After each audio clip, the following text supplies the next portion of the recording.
This screencast is for AP Chemistry, and we're going to discuss limiting reactants and taking those problems to the next level, that AP level.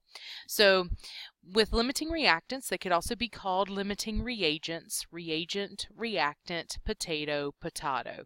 Don't get confused on the terminology there. They mean the exact same thing. So first thing I want to tell you is be smart about the way you do these problems. If a question asks for a limiting reactant, always read the next question. If the next question is about a specific product, you now can find the limiting reactant and you can answer part A of that problem and part B of that problem in one go. And when we're dealing with time tests, you have to do things like that. You got to be smart about the way you do these problems. Sometimes problems won't even ask you for a limiting reactant. You know you have to find the limiting reactant anytime you are given the amounts of more than one reactant. You got to figure out which one's going to run out first, and that one is going to be the one that's in charge of everything else. So once you find the limiting reactant, all further calculations must begin with the amount of the limiting reactant given in the problem. All right, so we have this problem here, and this is out of our current book, but it's a good one. So we have when hydrogen sulfide gas is bubbled into a solution of sodium hydroxide, the reaction forms sodium sulfide and water.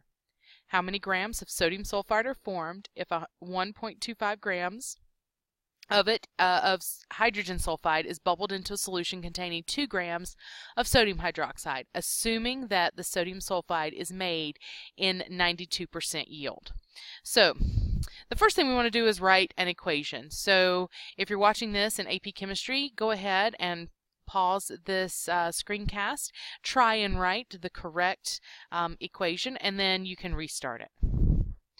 All right, so we have hydrogen sulfide. Hydrogen's in group 1, so it's 1 positive. Sulfur's in group 16, so it's 2 negative. So it is going to be H2S. And then we're going to add to that sodium hydroxide. Sodium's in group 1, so it's 1 positive. Hydroxide is OH negative, so NaOH. Now they tell us the products, but we could probably predict those because it looks like it's going to be a double replacement reaction. We're going to form sodium sulfide. So sodium and sulfur bonded together, Na2S, and water. Oops, that's not how we want to write it. Let's use the chemical formula. There we go. All right. Of course, once you finish writing a reaction, you're compelled to balance it. So let's go ahead and do that. All right, now we have the same number of each atoms on both sides. Let's extract some of the information out of the problem and draw our map. So we have 1.25 grams of hydrogen sulfide, and that's going to react with 2 grams of sodium hydroxide. And they want to know how many grams of sodium sulfide are formed. Okay, so now we're ready to calculate. You'll notice that we have the amount of 2 reactants. That means we are going to have to find the limiting reactant.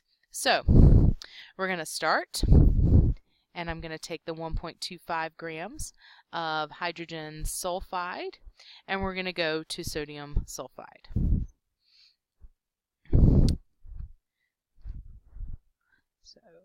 See, the molar mass of this is 34.09 grams and 1 mole of hydrogen sulfide. Then we can use mole ratio. So we're going to moles of hydrogen sulfide to moles of sodium sulfide. Fill it in with the coefficients, so that's 1 and 1.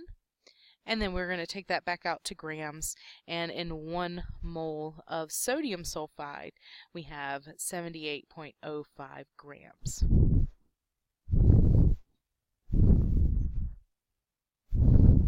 Alright, so this is grams of sodium sulfide, and it's going to be 2.86. Then we're going to take the other given amount and we're going to go to the exact same product.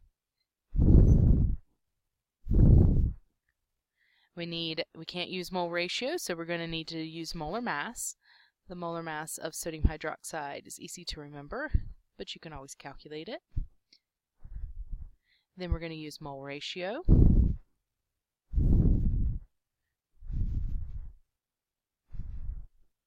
And this is 2 and 1 from the coefficients. And then that last block is going to be exactly the same. Molar mass of sodium sulfide.